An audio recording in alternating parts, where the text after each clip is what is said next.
But for now, good morning, everyone. Warm welcome to this webinar, in which we're going to have a little gossip and a chat with Emily Sun and Ashley Fripp.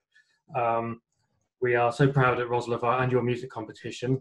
It'll be 70 years old in 2022, and you only have to look at the list of alumni on the ROSL website over the years to see what an amazing group of musicians we've been so proud to support over the years.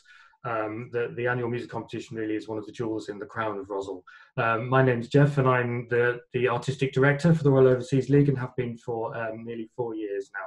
And it's a real privilege of a job. And one of the amazing things about our competition is that rather than just wave bye-bye to the musicians as soon as they've won their prize, we work really hard to keep them as part of our family of musicians throughout their careers. And Emily and Ashley, I've been missing a little bit, so I wanted to sort of catch up with them and see how they're doing and just have a little sort of informal discussion. We have a couple of performances for them, which they've very kindly pre-recorded. We've discovered that playing live on Zoom is not a particularly great audio experience, and so what they've done is very kindly yesterday afternoon with them, and I'm going to attempt to share those with you when I share my screen. You hopefully will have seen on our website we've been doing a little bit of an at-home project. This is an awful time for the creative arts and certainly musicians. All work has been cancelled for the foreseeable future, and we don't yet know when concerts we're going to be able to start again. So I'm very grateful in particular to Ian and Susan Pettman, who have sponsored this at-home project for us, and you'll see lots of films appearing on the ROSL website, and Ashley's already done one, and this webinar is very much a part of that. So do go and check out those films as well. If anyone has any questions for Emily or Ashley as we go along, just pop them in the Q&A box, and I will try and do my best sort of radio 2 thing and pick up on them and ask them as we go. So just to introduce Emily and Ashley. Emily is Australian violinist. She won the gold medal in the ROSL annual music competition in 2016, 3 weeks before I started the job actually. She also in 2018 won the ABC Australian Young Musician of the Year, which is really their absolutely major competition over in Australia, sort of equivalent for slightly further on musicians than our BBC Young Musician. She's also a City Music Foundation artist. She studied at the Sydney Conservatorium and then with Itzhak Roshkovsky at the Royal College of Music, where she is now a professor herself. She's played with orchestras all over the world, all the major orchestras in Australia, America, in Europe, and she even played the Bach Double Violin Concerto with Maxim Vengerov at Buckingham Palace a couple of years ago. She's done a huge amount for ROSL, including a tour of New Zealand, which I joined her on, several performances at the Edinburgh Festival Fringe, which we organise, and all sorts of other things as well. And then Ashley Fripp won the Keyboard Prize in our competition in 2011, and has also won prizes in Hamamatsu, Leeds and Birmingham piano competitions amongst many others. He studied at the Guildhall School of Music and Drama and is still studying there just for a tiny bit longer as he completes his PhD on the music of Thomas Adès. He's played in many of the world's major concert halls, including Carnegie Hall, Concertgebouw, Musikverein, and of course Wigmore Hall in London. He's recorded Chopin's Piano Concertos, which is a wonderful album that I urge you to go and listen to. And last year released a solo album, which includes works by Bach, Chopin, and Thomas Adès. And he launched that CD in the Princess Alexandra Hall at ROSL. So, hello to both of you. Good morning. Say where we're sort of broadcasting from. I'm in the glamorous area of Barkingside in East London, near Ilford. That's where I live. Emily, where are you in the world? Well, I'm normally living in London, but for the time being, I'm holed up in Suffolk. So it's not a bad place to be in the forest. So that's where I am now. So you're in Benjamin Britten country then? That's right, yeah. Are you far from Aldborough? I think just about an hour in the car. Oh, okay. So, county then. Yeah. And Ashley, where are you? I'm in southeast London in West Norwood. Oh, so you're over the border. I'm over the border. No quarantine needed between North and South London, I hope. So Emily, tell us a little bit about how you've been doing, you know, during this time since lockdown happened, and what you've been sort of doing to keep motivated and keep going. Sure. I mean, I think that when it happened, it was a shock for all musicians and all various groups and establishments.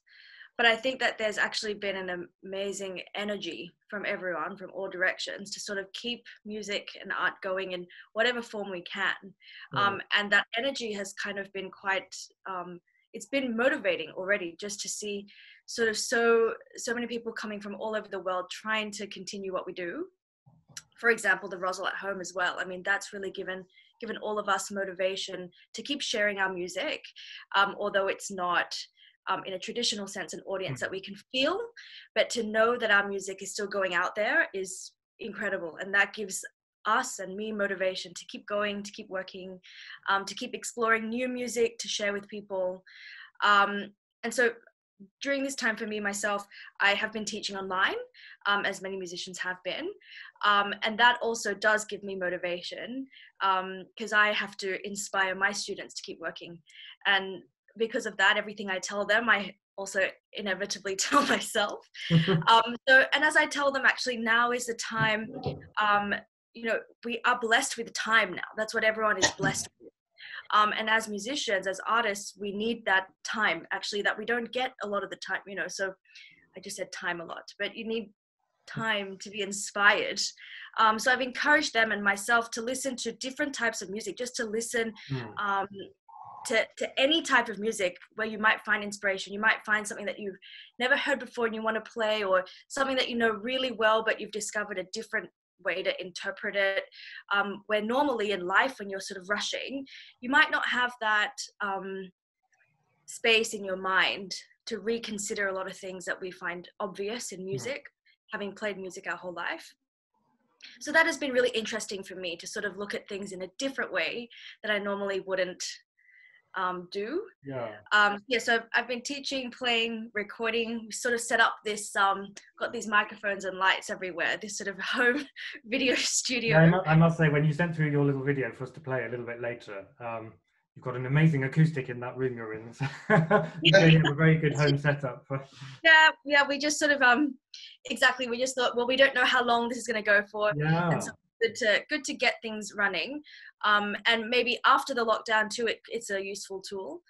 So looking forward to seeing the sound system at ROSL as well, in the new concert hall, because more and more with technology, we can see that actually it's vital. It's so important to keep that going nowadays, especially now in the lockdown.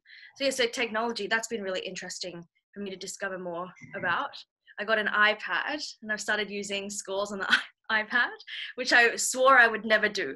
But in fact, now I see how useful it is. There is no library. You can't go to the library and pick up a score. So it has been interesting, the sort of change that a lot of us been forced to do, but I think actually is a lot of good for the musical community. Yes. And Ashley, how about you? How have you been filling your days? Well, I think that in the first instance, exactly as Emily said, that there was this sense of shock. I think having all structure and all commitments taken out of life was very disconcerting and quite sort of uprooting in a way. And it did take me a good 2 or 3 weeks before I could settle into some sort of routine. And I still feel, in a way, perhaps a little bit less focused than Emily. I don't have the teaching commitments, but I have done a few live concerts on Instagram, which have been quite good, and actually trying out some repertoire that I wouldn't usually play. But I think I have also discovered this app where I can have music on my iPad, and so I've rather spent quite a lot of time just reading through literature that I wouldn't usually program in concerts. I mean, I've been having a look at piano works by Rimsky-Korsakov, which are hardly ever played in public, or some lesser known pieces by Prokofiev and Rachmaninoff, the Russian stuff that somehow I just don't end up playing in public very much, but I absolutely adore. A lot of that should be played, shouldn't it, more? Yeah, absolutely. And, you know, Rubinstein and, you know, all these sorts of people that are, you know, they wrote really wonderful music. And they had such an influence on the great the great composers that we actually do tend to play Mm. so much. So that's sort of been quite informative in that sense, and just simply fun to encounter music for the first time. And obviously the ROSL at Home project, doing these recordings. I've made a few such recordings which I've posted online, and I have done, as I've said, a few live concerts on Instagram. Tell me about the experience of that, of Yeah, doing it's, a live concert but without an audience. I have to say that, I mean, I know that people enjoy to listen, and this is the most important thing. I mean, this is why we are musicians, to present art to people that are interested in hearing it. But it's very strange. It doesn't feel like it doesn't feel like a very natural thing for me. I don't know, the silence when you have a live audience is so different from the silence when you're in a room by yourself. The atmosphere is really completely different, and I miss, well, Emily's got herself some serious spotlights and things by the sounds of it, but you know, I miss atmospheric lighting. I miss a big acoustic. I mean, I'm spoilt with two really great pianos here at home, but you know, I miss playing on a Steinway concert ground like you've got at Royal Overseas League. And it's also really strange because being a pianist, when I'm broadcasting live, it's at an angle such as the one you have now. So I can't see any of the comments or the number of people that are watching and so on. I think with wind players and string players and singers, they can look straight at their laptops or their phones or whatever and sort of engage with the audience in a slightly different way. Yeah, but the strange thing about Zoom is you're looking at yourself, aren't you? Which is in my case, not particularly pleasant experience. And yeah, you can see all of that going on, but it's sort of, in a way, isn't it not a bit distracting? Yeah, I don't know. And maybe, to be quite honest, I hadn't noticed that much because, you know, if it's just in the corner of my eye, I'm not really so aware of it. But the good thing, I have to say, that obviously people do really enjoy it. And the last couple of Zoom Instagram concerts I did, I had, you know, about 200 people tune in, which was quite amazing. And it does provide that adrenaline, actually. The moment that you hit the live button and you know you've got to deliver and play, you know, you do get that buzz, because that's something that I've missed. I think that musicians don't tend to talk about it very much, but we are adrenaline junkies in a way. That, you know, it is that we hate being nervous and so on, but we love it as well. You know, that thrill just before you go on stage, or when you sit down and you're about to play your first note, and you know there's a big responsibility, you're about to play this great music and people have expectations. And doing these live concerts, there is still that sense about it, which is still satisfying. But I have to say, for one, you know, for myself, that I can't wait to actually be back and to play for live audiences again. Absolutely agree. Yeah, I can't wait either. And Emily, when we chatted briefly yesterday, I'd sort of asked you about all of the new rep that clearly you must be learning during this time, but actually you gave a slightly different answer, that actually you were spending a lot of this time not going back to basics, but keeping your technique going. And how important is that? Yeah, absolutely. To ground that again. Sure, absolutely. I mean, like, as Ashley said, like, we love performing. As musicians, we love performing. It's an experience for us and the audience and the music, but behind the scenes of that, there's enormous amount of work that needs to go into it, and a lot of maybe boring technical sort of drilling kind of work, which you do a lot as a student, and as professional musicians, you do it consistently as well. But to have time to really focus on that and hone in on certain things you'd like to improve on, or to make particular fingers stronger, or working on a very specific way to draw sound. I mean, things like this sort of attention to detail, again, as I keep talking about time, but it's great to have that time to really hone in on these details. And so I have been using a lot of this time as well to explore these different types of techniques. And again, I can really apply that to my teaching as well, to encourage the other students to also use this time wisely and to improve on things that normally you sort of rush past. You know, in a piece you might sort of rush past it. But yeah, so that has been also, as I said, it's creative what we do is very creative, but in fact, a lot of hard work and sort of boring work, so to speak, has to go into it before the final product comes out. Yeah. Well, good for you for sort of getting down, doing that work while you've got the time, I guess. I think we should have some music. So I think we'll have Ashley's performance first. So Ashley, did you want to just introduce while I sort of cue this up and hope? Oh, yes. Well, Chopin is a composer that I think is perhaps the most universally loved, at least for pianophiles. And so I've decided to record his third impromptu for you all. Chopin wrote 4 impromptus throughout his life, but they're so rarely performed. The fantasy impromptu is probably the most frequently played. But I've decided to record the third impromptu because it is just pure poetry.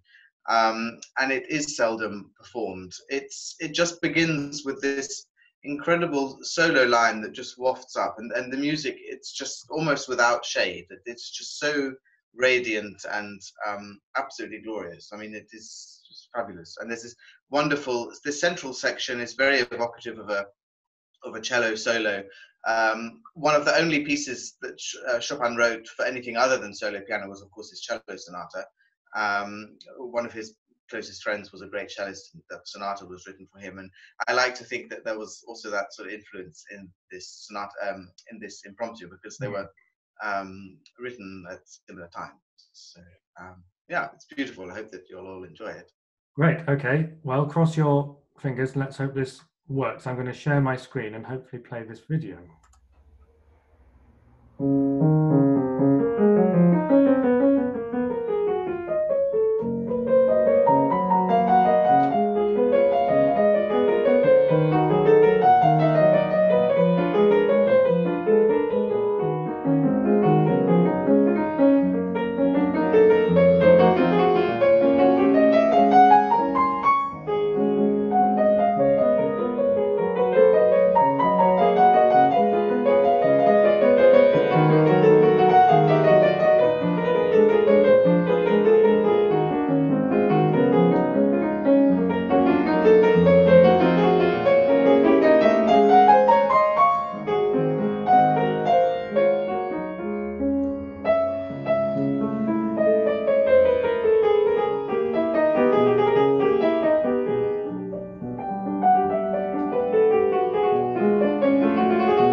Well, actually, that was absolutely beautiful, and you got you get claps from us.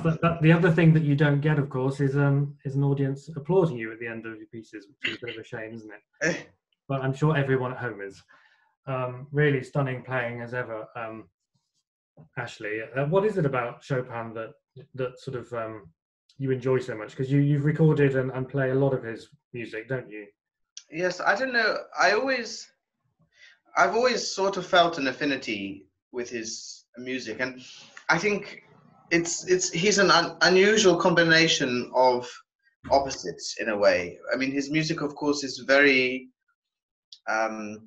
it's very poignant and very expressive and very poetic, but it's also there's a sort of aristocratic refinement and not distance, but there's something noble about it, and I think that somehow I feel very I don't know, I admire these qualities. It is there's a sort of a beautiful simplicity to his writing as well, and I don't know, it's very difficult to pinpoint why you feel an affinity for something, but I don't know, it's just a lot of the qualities in his music, I just feel they resonate with me somehow. Nice link backwards with that particular impromptu, isn't there? It's dedicated to Countess Esterhazy, who of course Haydn worked for the Empire. Yeah. But Haydn, it's funny, I mean, Haydn was such a humorist, of course, in his music, and there's almost no humor in Chopin. Yeah. So I think actually the Romantic era, humor didn't actually really exist in music. There's just one little scherzo by Schumann, which is genuinely funny. Yeah. Because of the way that he, just manipulates harmony in such a farcical way. But humor somehow evaded that century. It's emotive music. Very briefly, just tell us about your interest in Thomas Adès, his music, and your PhD. Yes, well, Thomas Adès, the British composer, I think is 49 now. And I first met him in 2013 because I was the only person at that time to play his paraphrase on his first opera, Powder Her Face. And I just fell in love with this music. And at the time, I didn't really know very much about it. I knew that it was based on the salacious lifestyle of the Duchess of Argyll. But the music is just so full of references to the glamorous music of the 1920s, 30s, and 40s. So there's a lot of tango and foxtrots and Kurt Weill, and there's Piazzolla and all kinds of things. But it's distorted through a really sort of unusual, almost slightly surrealist lens in the way that he just combines all of these musical objects, a bit like the Duchess's lover in a way. And I think that, I played this Powder Her Face paraphrase for him in a public masterclass, and we just stayed in touch. And the more I got to know his music, the more sort of insatiably curious I became about it. And no one was playing this particular piece at the time. He even arranged it for two pianos because it is so difficult that no one, he and I were the only two people that were playing it. And I just felt that there was so much to say about it, the musical and the professional heritage behind it. He wrote it for himself to premiere for his Carnegie Hall debut in exactly the same way that Romantic pianists like Liszt and even Chopin wrote operatic paraphrases. But of course, the sort of delicious vanity of writing a paraphrase on your own opera, I think, is also brilliant. And we've stayed in quite close contact. And so, I decided that I would undertake a PhD on it. I'm in my writing up year at the moment, so that the fact that all the libraries are closed is a bit of a frustration at the moment. So I think an extension might be looming.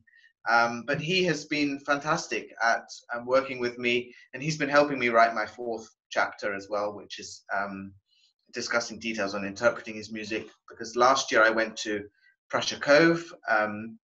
He gives, I think, almost every year a series of masterclasses out there. And so I took some of his other music to play for him as well, his mazurkas and so on. I just love his music, and I think that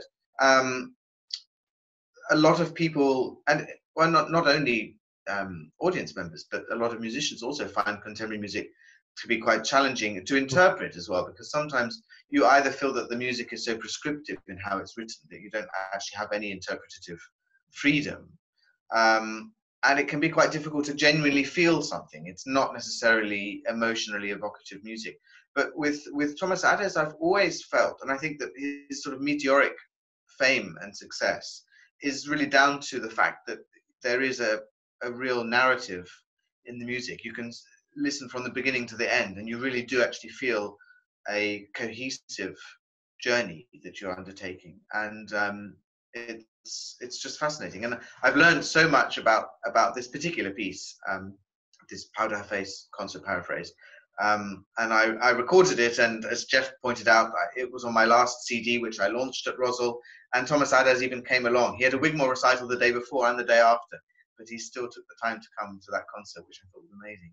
It was a wonderful launch, yeah. And Emily, as part of your ABC prize, I think you will be recording an album. How's that? How's the sort of progression of that at the moment? That's right. Yeah, I'm supposed to record it in a couple months. Right. Obviously, I don't know if it will be a good time to travel. Yeah.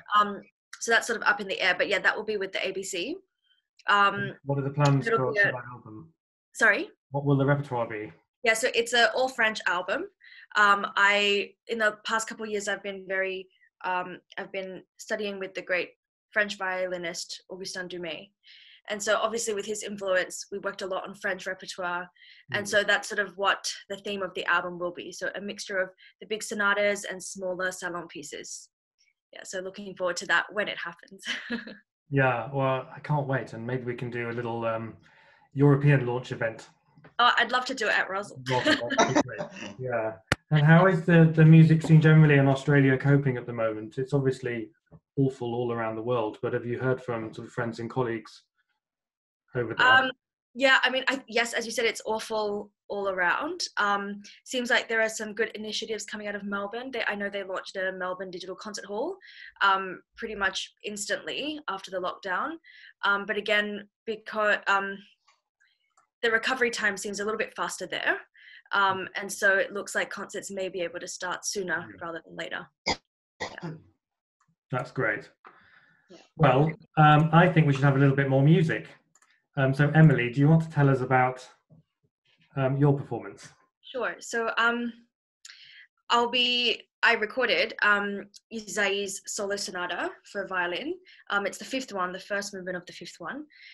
So Ysaï, when we think of there are two great violinists who sort of pushed the technique of all of the generations following, and that's Paganini and Ysaï. And these solo sonatas that Ysaï wrote, he wrote 6 of them. Each one he dedicated to another great violinist of his time. And it really sort of pushed what violinists thought was possible technically, but not only that, it's musically very, very stirring. So he's famously said, although he wrote these incredibly difficult works, he famously said that he thought a master violinist should be a violinist, a thinker, a poet, a human being. He must have known hope, love, passion, and despair. So kind of like what I was saying before, although behind the scenes, technically there's a lot of work, there's so much to say musically, and in order to combine those two things, that's sort of what we're striving for all the time as artists. So this particular one, L'aurore, is literally translated means dawn or first light. And it's a descriptive poem, I'd say, sort of right from darkness, from still nothing into a glorious ray of sunshine. So this is Ysaï's solo sonata number 5. Great, thank you. Here we go.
So there we go. Thank you so much, Emily, for that absolutely stunning performance of Dawn from the fifth sonata by Isai.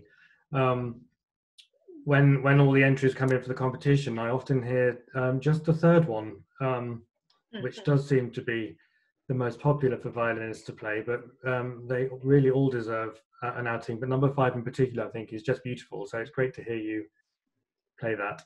Thank you. In your amazing way. For anyone who's watching, don't forget, if you have any questions for Emily or Ashley, there's a Q&A button at the bottom. Feel free to pop any questions in there, and I'll try and forward them. I just wanted to sort of finish by asking you a bit about competitions, because that's how ROSL has come to know you, by sort of innocently entering the annual music competition and then going on to win prizes in it. So Emily, first of all, so what are your general thoughts on competitions and the sort of the benefits and the pros and cons of them? For the way that I, during my years as a student, competitions was sort of a big part of it.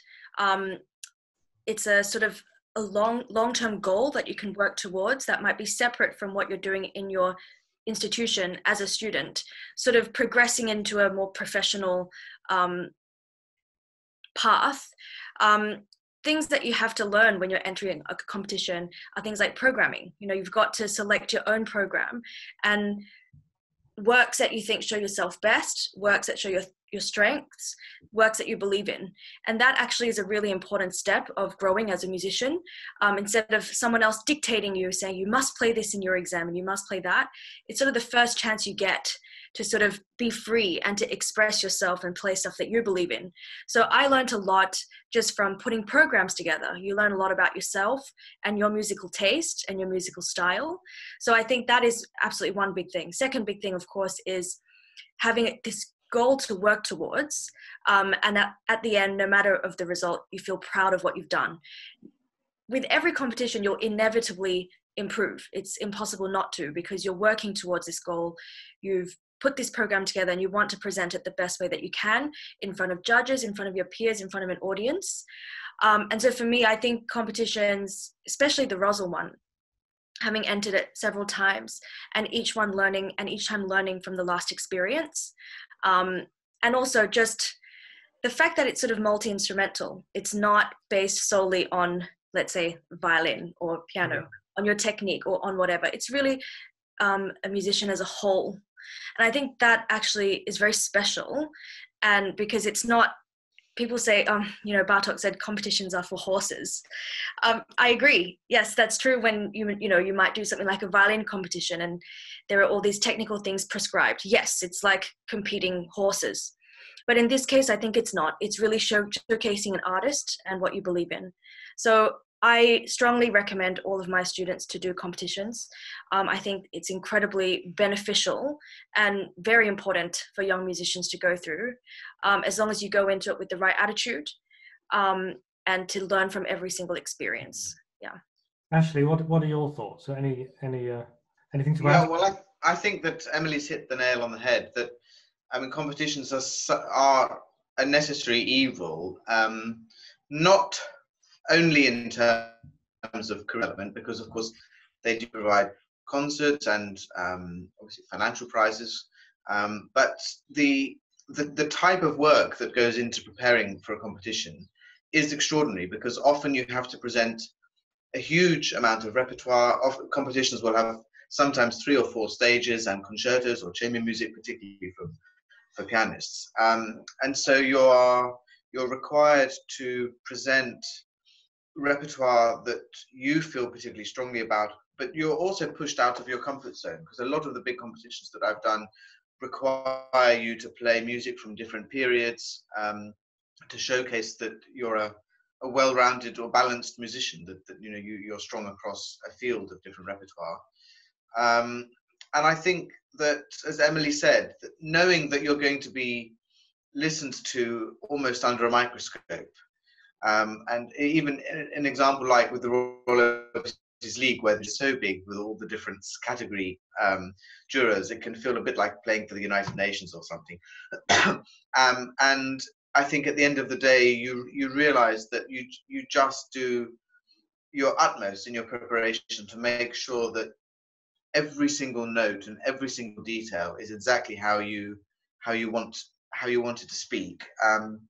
But then there's the thrill of these competition finals where they're held in big halls with big audiences. They're recorded. I mean, it's just such a gala experience, I think, to take away. And you get to travel as well. You know, I mean, I've exactly the same with Emily. You know, I mean, I've done competitions all over the world, and I've been able to travel to Japan and America and all kinds of places as part of prize tours and so on and so forth. But I think that, as you pointed out at the very beginning of the chat, one of the beauties in the Royal Overseas League competition is that it is unlike a lot of other prizes where you win a series of concerts for a year or for 2 years, and then the next winner comes along and takes the prize, and then you're left you know, in the shadows, and then you have to go and do the next competition or whatever. But the Royal Overseas League, I mean, I won the piano prize back in 2011. 9 years now. Yeah. Terribly ancient, and but I'm still doing, you know, we're still collaborating, and I think that is amazing. That how many times have I been up to Edinburgh? I think every single year since, except for one. You know, launch concerts, it's chamber music partnerships. I mean, I've met Emily through Royal Overseas League. We've played concerts together. Jonathan Radford. Played together, didn't I? Yeah, well, yeah, all these sort of arranged marriages that, you know, but you know, that they went just quite well. Yeah, they've all gone, yeah, and I think, you know, as I am principally a solo pianist, it's funny that I'm not. Well, I don't know. I wish that I were asked to do more chamber music somehow. I think because a lot of competitions do focus on pianists as soloists. At least in the years that I was doing them, competitions like Leeds are now incorporating chamber music rounds and so on and so forth. But I don't get asked to do as much chamber music as I would like to, because it's just it's like Marta Argerich, the great Argentinian pianist. She hates being on stage by herself. She only plays chamber music and concertos, and I think that music is one of the only art forms that exists in real time. And I think that frisson of really bouncing off each other's energy, well, when you're on stage together, it can't be beaten. I mean, it is just such a thrill. And so when I get the chance to collaborate with someone as brilliant as Emily, you know, it's wonderful. So I think, you know, that Royal Overseas League competition has just meant so much more than just picking up a prize and a handful of concerts. You know, it's been well, we always say it's like joining the ROSL family, but it is, you know, it's a lifestyle, you know, in a way. You just become part of something amazing. So yeah, it's wonderful to particularly Edinburgh helps with this. When our prize winners, you know, happen to be there in the same week, and so we can sort of say, "Well, Ashley, would you play with Emily?" and Emily, "Would you play with Ashley in this?" And then suddenly sparks happen. And I remember hearing you play the concert Fantasy on themes of Porgy and Bess together. Oh, yes, that was our first concert. Yeah. Brilliant. Yeah, just the most astonishing thing, because you're both such honest musicians that give everything, and so it was just incredible. Emily, did you sort of enjoy working with Ashley, and you know, is that a duo partnership you'd like to continue? Oh, completely, absolutely. That's why I've been hounding him ever since the concerts. No, but absolutely, as you said, Geoff, and actually, I think that it is a shame that solo pianists are pigeonholed, actually.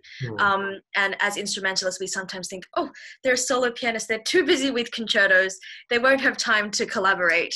And so it's just amazing that Geoff put us together, and I saw how keen you were to play chamber music, and yeah, it's just been amazing.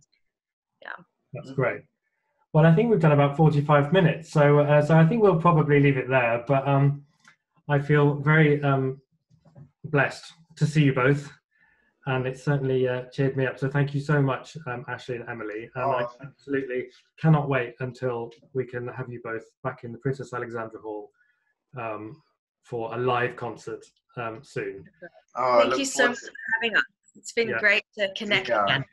Great. And to everyone watching in, thank you very, very much for persisting to get in. The full recording will go onto YouTube later today, and we will find out what happened so that doesn't happen again. But with that, I'll say thank you very much and goodbye. Thanks, everyone. Bye. Bye. Bye.